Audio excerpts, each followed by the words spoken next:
Okay. I think good morning, everyone. Uh, Previously, I think last meeting we saw uh,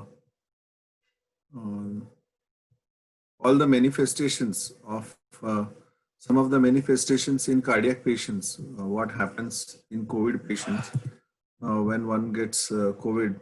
So, what are the symptoms and so on?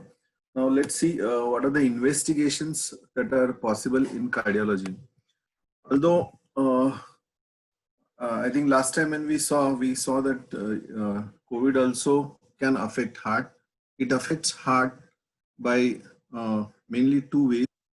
One is the inflammation that is going to cause a secondary load in the on the heart, and second is inflammation directly causing cardiomyopathy. But the inflammation is not just restricted to muscles in the heart, but some patients do get even pericardial involvement just as like any other viral myocarditis. I have seen about three or four patients who even had pericardial effusion, mild to moderate pericardial effusion. One of them even had a cardiac tamponade, and that patient actually presented with one episode of syncope, and it was cardiac tamponade, and we had to do pericardial tapping for that lady. She was an elderly lady, 60, 65 years old, and it was a pericardial tamponade causing in a COVID patient responsible for this. Now, I think just in brief, before going ahead with this, I'll just highlight the rules of living in COVID era. I think all of we know this, but again, just trying to emphasize on each and every point. That is SMS. One is the social distancing. I think all of we follow this, especially in our OPD also when we are trying to do. I think all of you must be having this barrier between you and patient in the form of distance as well as mechanical barriers. And I think they need to be strictly followed in order you not to get infected. Wearing mask. I think in brief, I'll just go ahead with small points about mask. I think we all wear mask. So we feel that, we are adequate doing and we are protected from getting a COVID infection.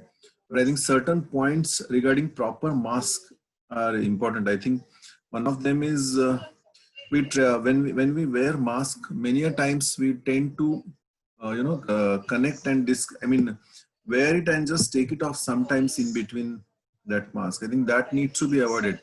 Once you wear in the morning or whenever you are going to go out, it is better you to not touch your mask, especially the outer surface area, because the outer surface area is the one which comes in contact with the air. So droplets are more attached to the outer surface area. So you should not touch. I think whenever you want to move the mask, you should use the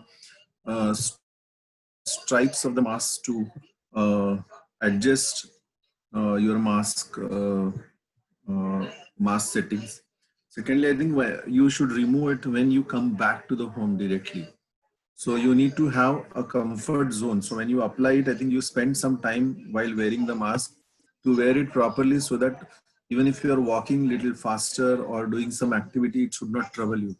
So there is no harm spending some one minute extra additional when you are wearing mask so that it is worn properly and you don't get disturbed again and again. Preferably try to drink water, have food, whatever is there once and for all, so that at least for next 3 to 4 hours you are saved, so that you can break after 3 to 4 hours in case you want. I think go again, get wash yourself, your face and everything, and then you can have food or water, whatever you want, and again rewear the whole thing and again do the work. I think these small things we should follow strictly. I think once you follow them, I think probably we will be successful in keeping the uh, corona away from us. Another important thing that we need to keep in my mind is frequent sanitization. Whenever you are going to touch any of these surfaces where you have come in contact with outside surfaces, then you need to sanitize every time your hand, especially because hand is the one which we keep on touching here and there, especially the face area. that needs to be taken, and you should not touch your face again and again. I think if these small things we follow, I think most of the times you should be successful in keeping COVID away from you. I think in India, when you see, I think these are the different types of masks that you see usually. It's not maskery. It's not wearing a mask, but it is usually, different maskeries are seen. This is the proper way of actually wearing a mask, the white upper collar, which is seen. But many of the people you'll see like this, the don't wear, so it is even this. That second one is also very commonly seen there. You just keep it's only restricted to the nose. So it's called as a mask, and some people, so it's a Carnax, and some people have it for the mouth, but they don't wear it for the nose. And some people don't wear it at all. They either keep in the neck or on the head. So accordingly, they are either Hanu mask or Kapol mask. So I think wearing mask properly is very important. And these are the real pictures from India where you can see variety of people. Some people wearing just in the ear and keeping it like that, Hanu masks. Some people only put it for the mouth. Some people have it just being there for the neck, kind of thing. Okay, I think going ahead. Hello, I think I'm audible, no? Hello? Yes, sir. Okay.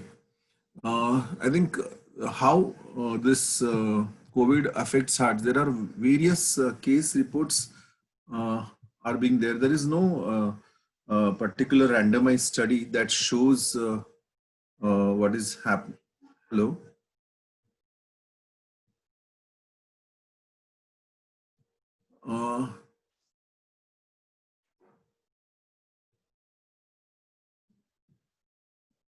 Hello?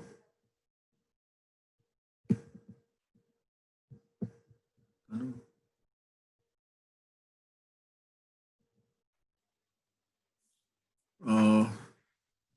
Mansingh, am I audible? Yeah, sir. You're audible, sir. Okay. I thought I've lost the audio because I've lost the screen suddenly in between.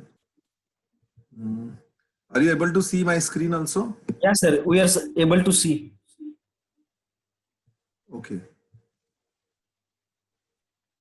Can you see the finish?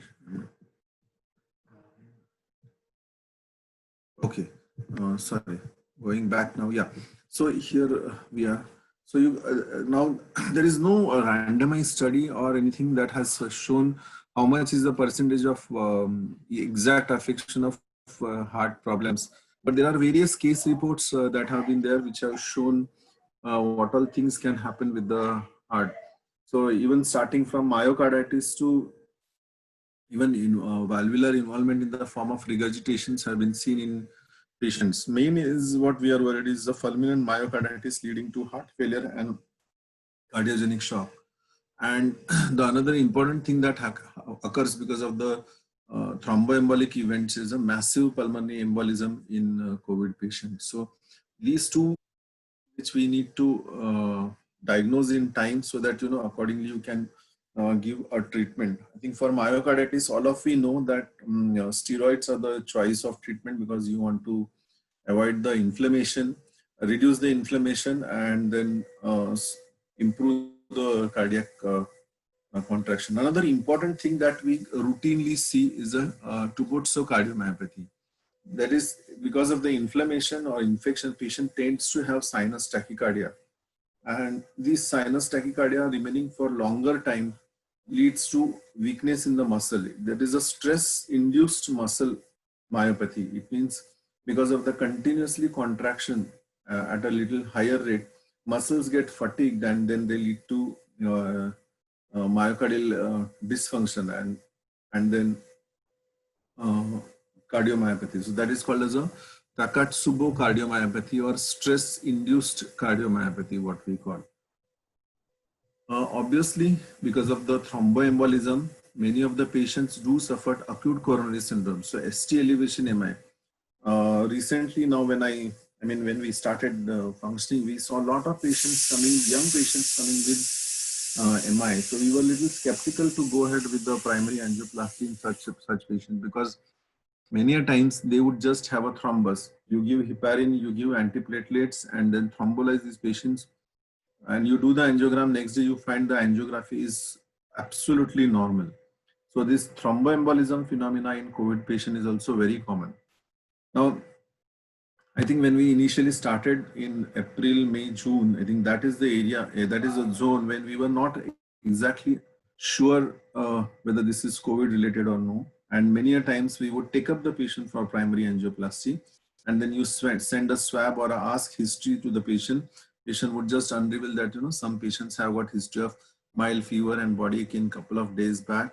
And then you do the swab test for them. You will find RT-PCR test. You will find that patients have got COVID infection along with this thing. So here you know that COVID is the one which is responsible for ST elevation MI.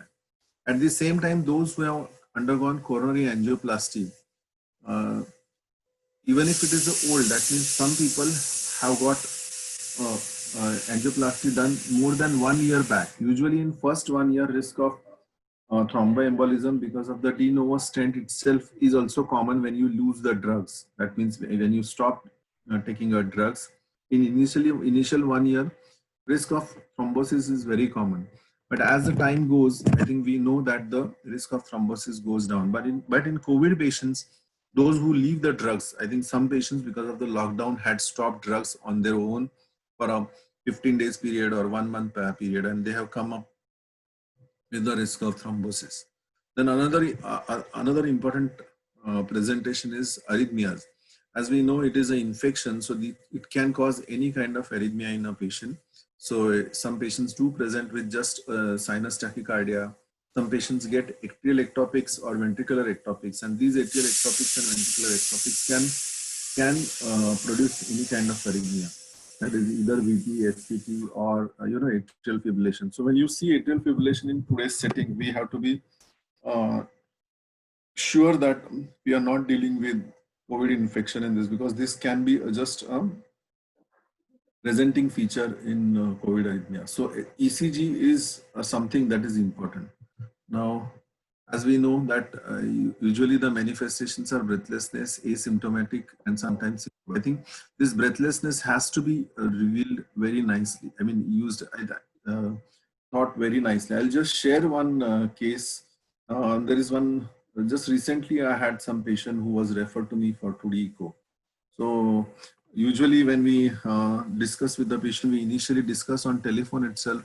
Yes, you have been asked for echo because of breathlessness.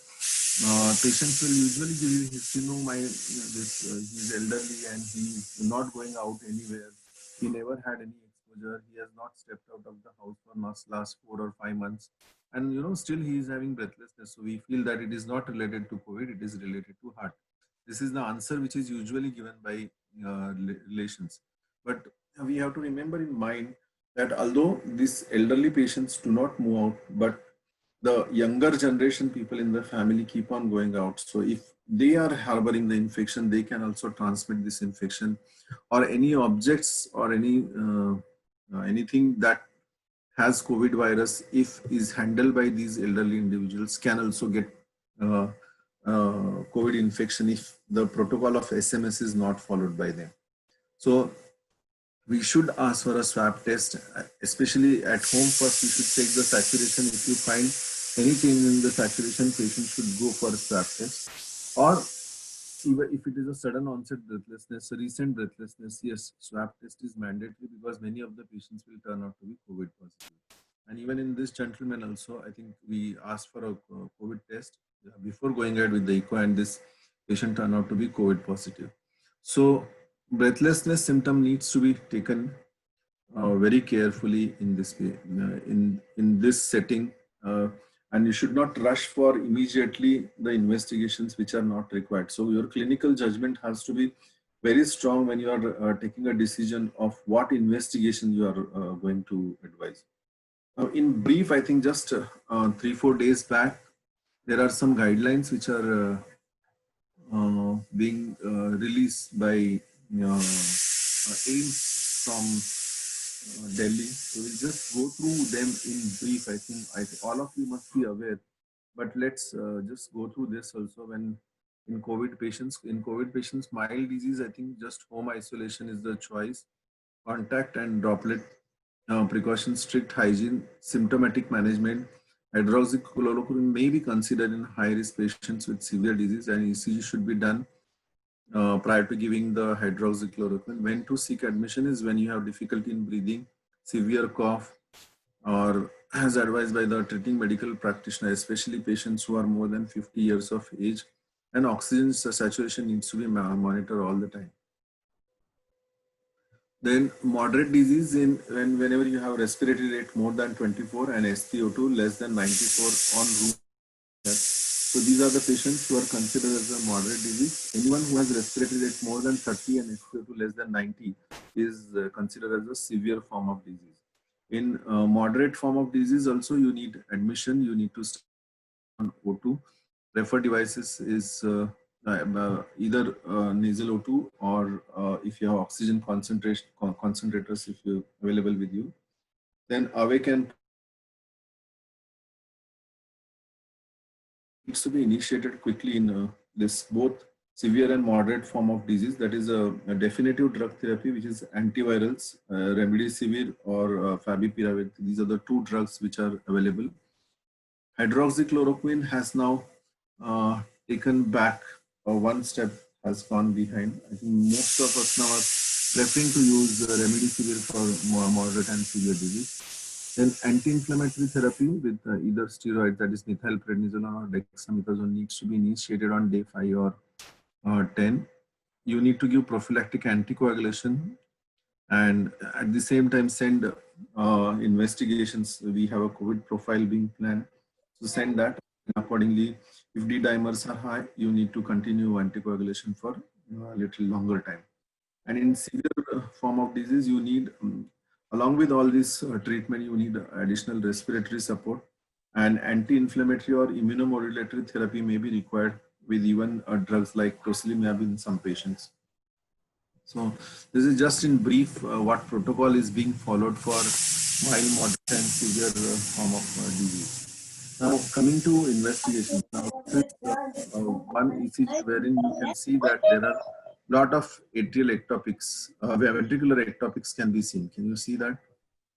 So whenever you see this kind of ventricular ectopy in a COVID patient, very careful. Here the lead V1 is positive. Okay. So it's not going to be benign ectopy, and lead to 3 AVF also is not exactly negative. So some kind of myocardial involvement is possible with this kind of ventricular ectopy. Some patients may present with this kind of tachycardia. Now, these VPCs are common even when we see paramedics. It may be possible that one may get these kind of arrhythmias after taking a hydroxychloroquine drug. So HCQ can precipitate sometimes these arrhythmias. It's especially with the HCQ, we have to be careful when you have prolonged QT interval or a patient has got associated hypocalcemia and QT prolongation is there, then RON-T phenomena can occur and torsades can be possible. I think that is why HCQ became infamous in the beginning. But the doses that we used in our individuals, I think we are not more worried with the cardiac toxicity of this. So don't hesitate if we need to use this HCQ as a prophylaxis in someone or you want to give as a choice of treatment. In today's era, when we look at hydroxychloroquine, I personally feel that the role of hydroxychloroquine is not to treat directly the COVID infection, but it is an immunomodulatory action of COVID infection that prevents a serious form of disease. So even if you are on hydroxychloroquine, we have seen many people catching an infection. COVID infection is seen even if you are taking hydroxychloroquine. But patients do not get serious when you have this kind of disease. There is no long-term community data that is available, but if you compare some of the groups, especially, I think there was some police population that was treated with hydroxychloroquine in Mumbai, and when you compare, there are some groups who were not treated. Some of the police stations were not given this HCQ as a prophylactic drug. So number of deaths that occur in patients who were given with hydroxychloroquine were less, and they were just in a figure of single figure, whereas those who did not take hydroxychloroquine, it was high.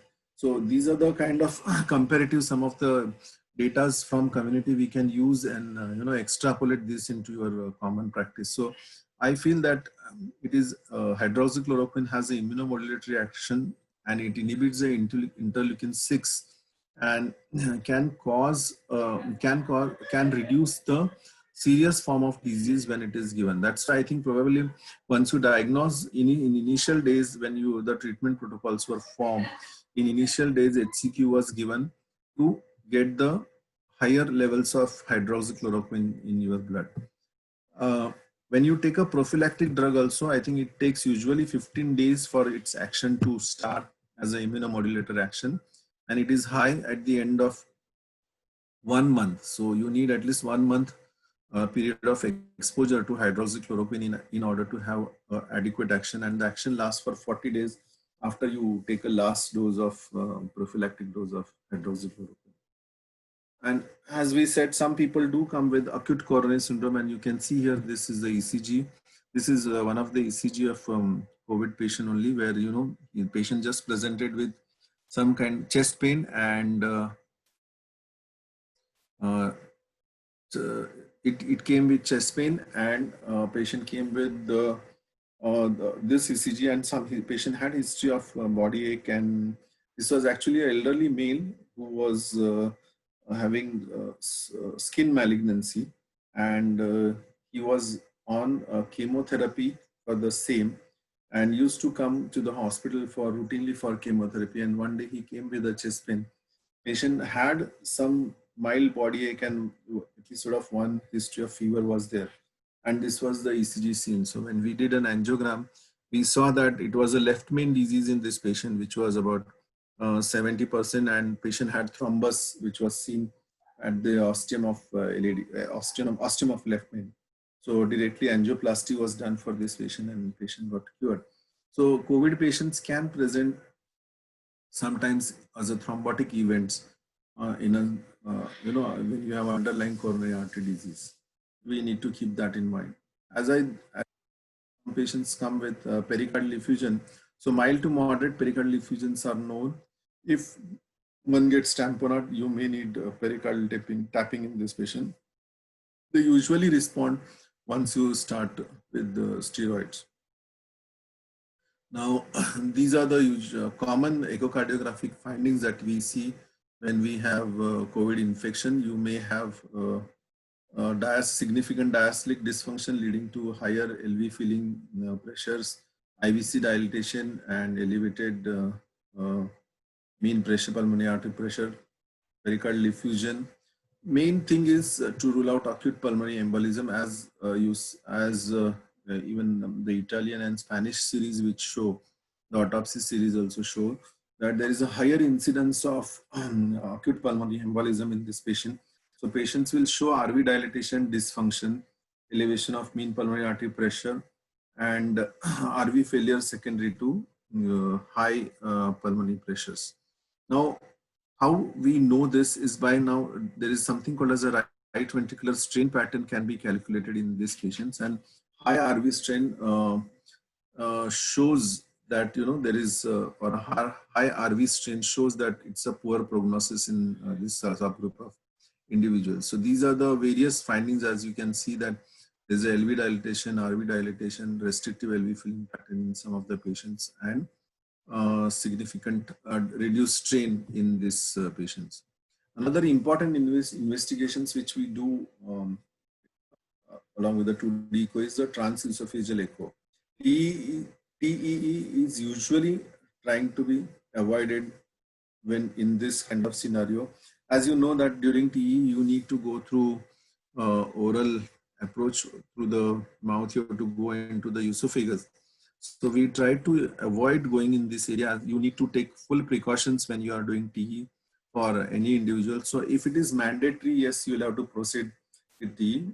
But places where you can conserve these patients without TE investigation, or where the information is possibly obtainable by just transthoracic echo, you can try and avoid TE in many patients. Whenever it is required, yes, you will have to go ahead and proceed with the thing. Troponin T is the another important blood test that we usually carry out when we want to rule out acute coronary syndrome, and troponin T and I is also very important in diagnosing. Many of these patients, as we said, get thromboembolic phenomena, and pulmonary thromboembolism is very common. In pulmonary thromboembolism, usually we get mild elevation of troponin T levels. So four-fold elevation of troponin T is seen, and patients were initially mistaken as acute myocardial infarction, and they were treated like acute myocardial infarction. That's why initially the patients used to go to the cardiologist in Italian series, but then later on, as and when the disease was understood, and this troponin T elevation is not secondary to MI, but it is secondary to right ventricular strain, was understood, and then the importance of troponin T levels was understood in this disease. At the same time, you need to do a D-dimer levels to rule out acute pulmonary embolism, and even myocardial infarction associated in this or acute coronary syndromes can lead to a rise in D-dimer, and these patients need to be strictly on oral anticoagulants if you have elevated D-dimer levels. Pro-BNP levels also, when they are elevated, they are poor prognostic markers. Usually they are seen both in right ventricular dysfunction and left ventricular dysfunction. One of the important investigation that is coming up is cardiac MRI. In fact, we had one patient which is recently seen. He was post-COVID, and patient had some VPCs being present, and we did patient's cardiac MRI and PET scan. So cardiac MRI showed very suspicious lesion in the heart. So PET scan was done, and FDG PET scan showed there is a higher metabolic activity. So it suggests that there is an inflammation in the heart. This patient also has. So although patient was initially with the milder form of treatment, patient was home quarantine because of the mild form of disease, but patient presented post-COVID with VPCs. So he was investigated, and then the cardiac MRI picked up some inflammation in the heart. So asymptomatic patient can also have small myocarditis leading to VPCs, and these VPCs can be dangerous in these individuals as they can cause sudden cardiac death. This patient had palpitations, and Holter was done, which picked up a lot of VPCs on the Holter, and patient was given beta blocker and small dose of amiodarone, and we could suppress the VPCs. Patient symptoms completely abolished, VPC burden reduced. So, and then patient improved clinically. So cardiac involvement in this form can be significant, and MRI can really pick up these kind of inflammatory patches in the heart, and you need to do cardiac MRI in some individuals.